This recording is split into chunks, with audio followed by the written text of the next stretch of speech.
Dá pra atravessar de carro? Dá.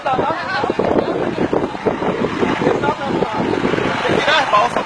Aí, já dá.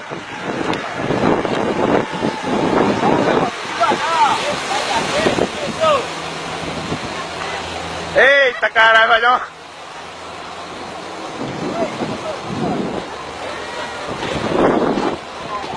Eita, caralho!